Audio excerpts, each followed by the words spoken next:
Welcome to Janome Club for this month, and it's brought to you by Janome Australia. I think I overheard some of you already talking about we do have a lovely new display behind me. I've put up a number of different machines. There's a Memorycraft 550, a HD9. I don't know if you can quite see it. I've got a little Stockist 740. There's the brand new Continental M17 right behind me. And on this side, I've got a Memorycraft 9450, a Skyline S9, and you might not be able to see it, but I've got an S3 underneath. And today I'm going to be sewing on a Skyline S6. So it is one of the Skyline series, which is like our sort of mid-range, I suppose, machines. It's got an 8.8-inch throat. And they start at an S3, which is a 7mm high shank. Then you go up to the S5, which is the start of the 9mm machines. And then when you get to the S6, you get the AccuFeed Flex. And then when you go up to the S7, you start to get some of the premium features that are available on the Memorycraft machines, such as automatic foot lift and your sewing applications. And then you've got the Skyline S9, which has got the embroidery unit. It's a combo machine.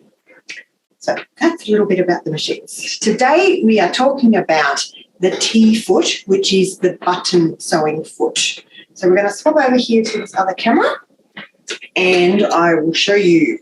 So here in front of me we have got 3 feet, which are a 5mm, a 7mm, yes, that's right, 7mm and a 9mm T-foot. All of these feet have got this little blue sort of silicone little shoe that sits on the bottom of it. And if I just turn this one over, you might be able to see it's got like little bubbles sort of on the bottom of it, and that actually will then grip onto your button that you're sewing to hold it in place when it's being sewn, the machine is sewing. So you can always tell it's the blue, we call it sometimes the blue foot, but it is the letter T on these ones. Depending on which model you have, you will notice on the 7 and the 9mm, it is got the 2 bars, top and bottom, and that allows you to keep the foot stable. On the 5mm, if I just turn this off to the side, on the 5mm foot, it's only got the 1 bar, but it has a little sort of like heel that kicks out the back, and that keeps it stable. If I then grab my little button here and put it on, you can see that supports the back of the foot to keep it flat while it's sewing the button on. To attach your foot to your shank, so I've got here my 9mm shank, and you can see the rear little hook where it hooks into. So it's just a matter of taking your foot and you hook it onto the back of the machine, and then you click it up to the front. So it's as simple as that to put it on. So yeah, so just hook it in the back. I normally obviously keep my shank on the machine. You don't need to take that off, and you hook it in and it's ready to sew. The other thing that is utilised with the button foot is the button shank plate. And you'll notice a lot of you might find this in your kit of feet and accessories and wonder what it is for. What it is it's got 2 different, see if I can hold it here on the side. There's 2 different thicknesses. There is a thinner side and a fatter sort of side, and that is used when you're making shank buttons, and I will show you that technique today. The shank buttons are for when maybe at the moment we're all wearing our, woolen jumpers and coats and things. Anything that's got a bit of thickness, you may need to allow what we call a shank underneath the button, because if the button is sewn directly to your fabric very tight, it's hard to then put the bulk of where the buttonhole is onto the actual button and for it to sit nice. So with this, you utilise it underneath the foot. So if I was going to put my button on, I would have my shank plate on my machine, my button would go there, and then the foot would go on here, and you would stitch it on, and it creates that gap between your garment that you're sewing it onto and the button. Yeah. But as I said, I will be showing you that technique in a little bit. You can also use the button the button foot for sewing on things. I've got here a little popper, a press stud, and I've got a hook. The bar for a hook and eye. I'll be showing you that technique as well. And also for attaching things like bows and grub roses, trim, anything like that. You can also utilise this foot. So we're going to swap over to this camera here, and if it's we're going to talk for a little sec while we just change out our batteries. So with the button foot, there is the accessory of the month, so last month, and it was for a lovely little pillow that's got some decorative buttons that have been sewn on, and it makes them really quick to be able to sew the buttons on with this button foot. Okay, here we have, this is just a little sampler that we did up in for dealer training, and it shows different techniques on it. We had applique, we did a rolled hem, we did some smocking. I think this one is just a overlocked hem, shell tuck, like it had all different sorts of techniques that we did as training with the dealers, all the staff in the stores. And one of the things that we did on it was put some buttons in the centre using the button foot. And it was really quick and easy to then just tack them down with the foot, and they stay into place. Here is a little sample of the project that was for last month, accessory of the month. So it's for making this lovely little pillow that's got decorative buttons down the front. You could also utilise buttons. Here's another one. Put it in the camera. So this is another project that we had, which in this one, the buttons actually make the opening of the, so the buttons are actually work, and it makes the opening where the pillow insert goes. And again, they were just put on with the button foot. Very quick and easy. We've got, I don't know, we might actually go to this camera very quickly. Let's see if we can get it here. Okay, so this is a button that I've put on with a shank, and I'll see whether you can see it. If I turn the button over, you might just be able to see just under there, there's a little bit of thread.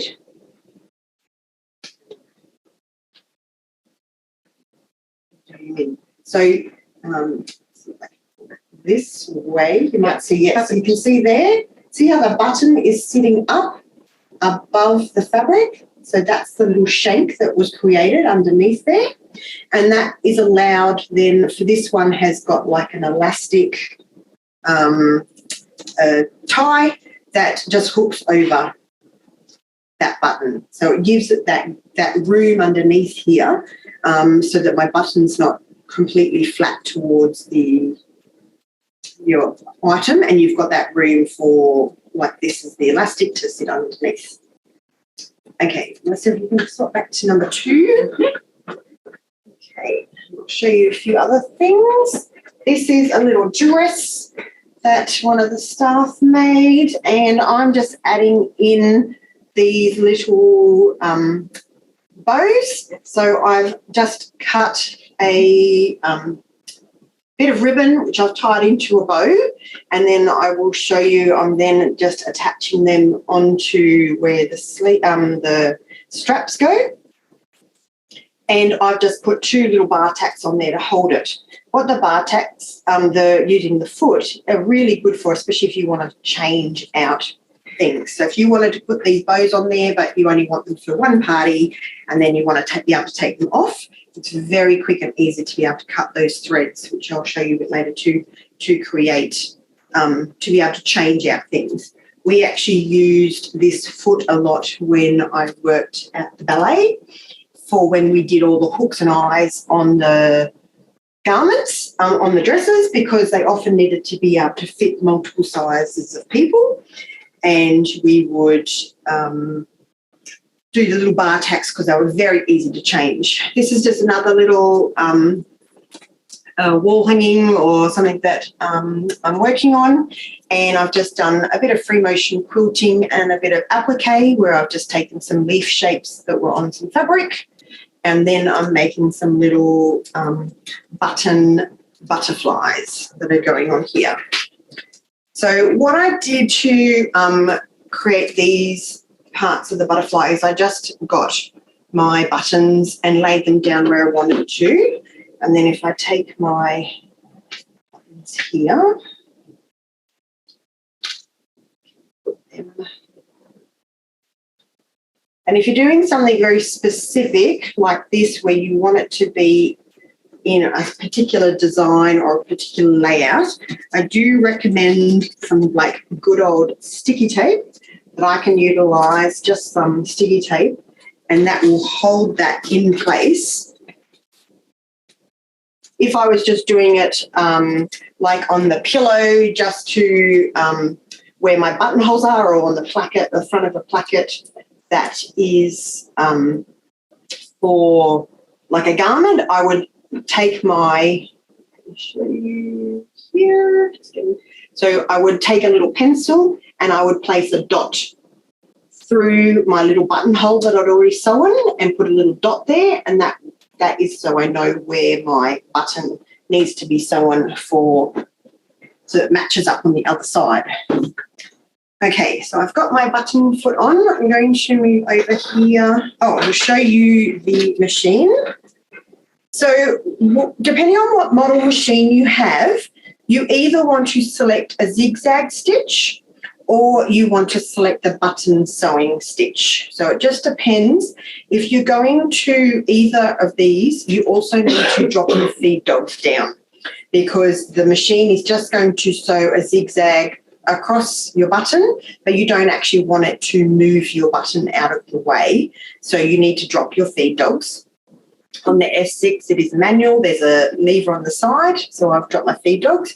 If I wanted to choose just a zigzag stitch, I can select the zigzag stitch, and then I would adjust my width to the required width. Now, handy thing about buttons, let me grab one here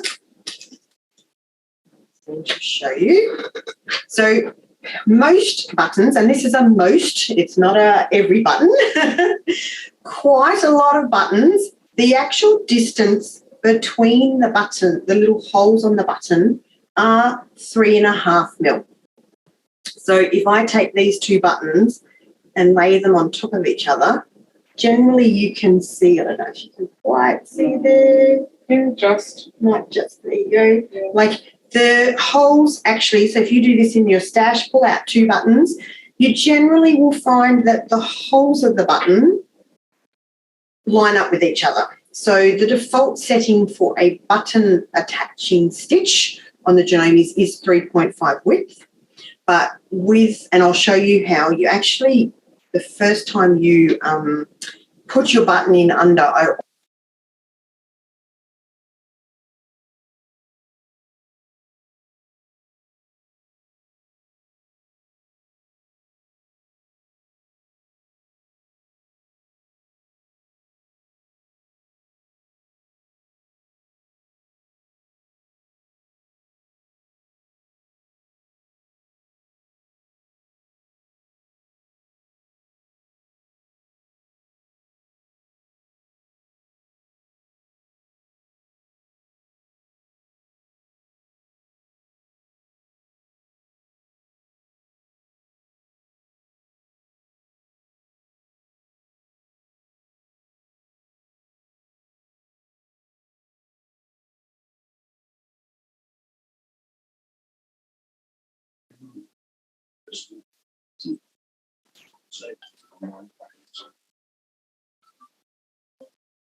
Can we hear? That's okay? Okay. We've got a different setup than normal, so we apologise for the technical issues we're having. So on the S6, I have chosen... Repeat the zigzag after you go through this. Yes, okay, I will, yes, I'll repeat what I said before. So this is stitch 38 on the Skyline S6, but what you want to look for is that the actual stitch looks like a button, an image of a button, and the default width then will be 3.5. If I just choose a normal zigzag stitch, depending on your machine, you just have to look at what the actual zigzag is and then adjust accordingly. So you might need to take your width up or down depending on the model of your machine. But we always will hand wheel first to check the swing of the needle because we don't want broken needles and broken buttons. So if I go to my stitch 38, and I'm going to bring over, I might get Melissa to swing the camera down.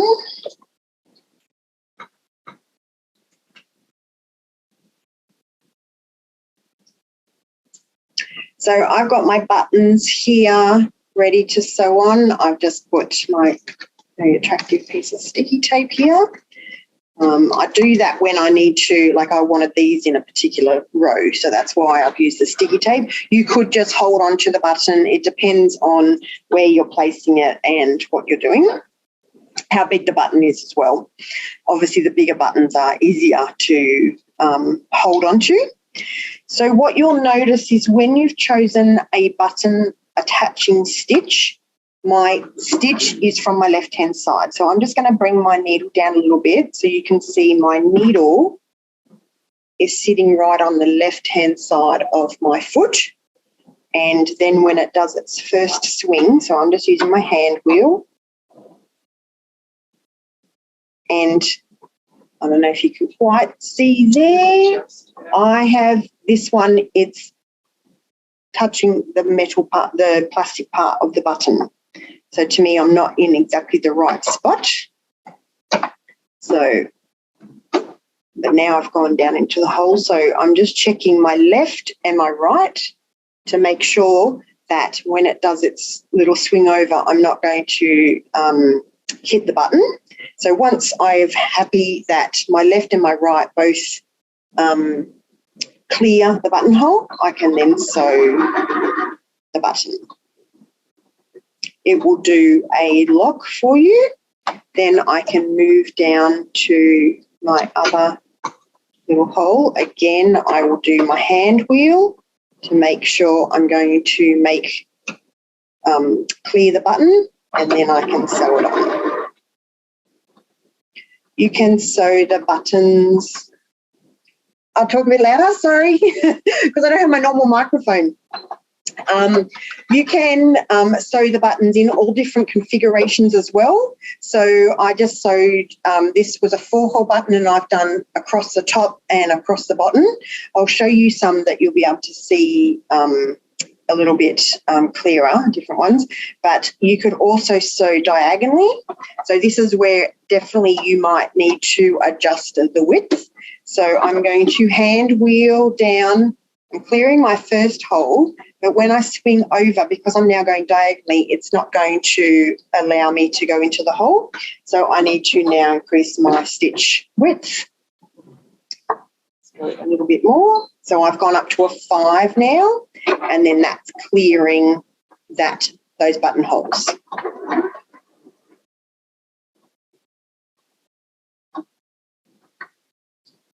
And if we just cut that off, I will show you here. So you can see here how I've gone diagonally on this one way and then the other way. Whereas if you look at this one here, I've actually gone around in like a little square. So you can create quite some cute little different sort of designs on the buttons. Even using like a contrasting thread would make a nice little effect there. If I wanted to sew a bit of ribbon on here, I'm going to take my width back down.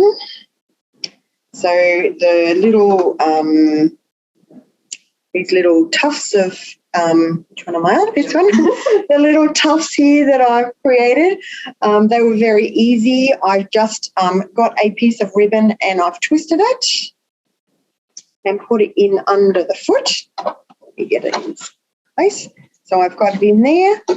Then I'm going to stitch a little tack it does on. And I'm bringing one side forward a little bit, and then we can do another. You can use this with the foot control. I'm using the start-stop button today. If you wanted extra strength, you could just do all of You it. could do it a second time, yes. Like if you're doing a garment or even especially like a kids wear, things like that, you would just hit your start-stop button a second time and it will do it over. So you can sort of see there it's done that little tack. So this is where, to me, this comes into its own.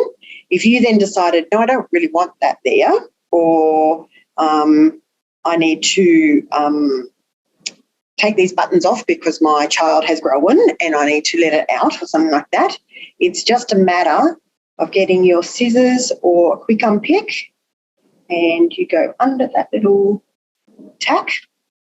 So there I am, and snip. And then I've got that second little one there. So especially all those dance mums and dads that are making costumes for their kids, you can very easily adjust, and then I just pull out the threads. So very easy to adjust the, if you've put buttons on or like this one, like the little bows, and then you decide that you didn't want those bows on there, or you want to put something on like some beautiful shell buttons and then you want to take them off to wash a garment, you can do that very easily. So this is these little bows I'm going to attach. So this one, what I'm doing is I'm just going to do the little bar tack either side of the sort of knot of the bow. So I'm just centering my bow to the strap and just check the other side. And then again, it's just a matter of pressing your button or pushing your foot down, and keep your foot on the foot control until the machine stops for you. Or if you've got a smaller machine that does not have the button stitch and you're just using a regular zigzag, maybe do sort of like 6 or 7 zigzags and then stop. Very easy. Bows attached onto, oops, down a little bit. There's my bow attached to there. Very quick. Now, let's show you a shank button. So I've got my foot, I've got my button, and I've got my little shank plate. So what I'm going to do is I'm going to pull out some threads, because you need some tails of thread to be able to tie underneath. So what I'm going to do is I'm going to bring up my needle, my bobbin thread. So I've got my 2 tails there. I'm going to put my shank and button. You're using the lower side of the button shank plate? Yes, I'm using the lower side for this one, but you can use either depending on what your what the garment needs. Thank you. Get the right. So, like, obviously, if you've got a thick, like woolen coat, that needs a lot of more distance than if you've got, say, a blouse that's made out of cotton fabric. So again, I'm going to do my little swing. I'm just going to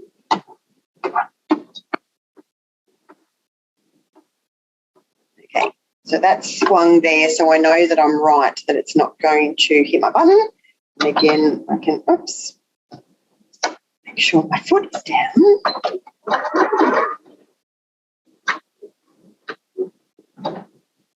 If I slow this down, we can sort of see how many, if I just do that again, say I wanted it 1, 2, 3, 4, 5, I'm just counting 6, 7. So 7. It does 7 swings for the automatic button foot. So if you're doing a zigzag, you can just count those stitches out. And I've just moved forward a little bit. Speed back up. Yes, foot is down. Machines beep and tell you when you haven't done something right. And when I first started, it told me, yes, I needed to put my feed dogs down for sewing the button. So once I have attached my button with there, I don't want to cut that off. I want to pull out a tail of threads. And I can remove my little shank plate. And I did not bring a needle down. My trusty tool. I normally just grab a needle, and what I'm doing is I'm pulling all these tails. Focus there a little bit. Just gonna. There we go. So I've got these tails of thread and I'm pulling them out to behind the button. So I would take I forgot to bring a needle down with me, but that's okay. I would also take the threads that are on the back and I would normally thread them through to be underneath the button as well. And then what I would do is I would then hold on to those 4 pieces of thread and then you wrap around. So you wrap around and around and around, wrapping around until it creates that little shank there underneath.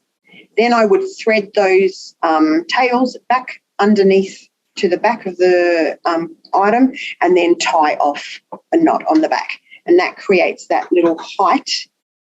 Hold it there. There you go. So that creates that height so that when your the buttonhole sits on here nicely, you don't get any puckering and things like that. Last thing I'll show you is just something like if you're doing your poppers or your bars and things like that, you pretty much can do anything that's flat. Will allow you to go in here. Now, I've already measured this before and know that I need a 3 millimetre width for this particular bar that I'm putting on. And again, once my foot's down, I'm just going to do my first little swing. Whoops.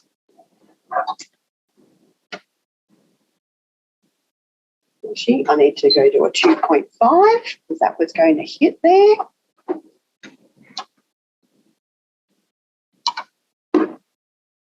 So that's why we always hand wheel first, especially when you're working with metal bars and things like that. So now that I'm happy that that's going to clear, I can finish off the button.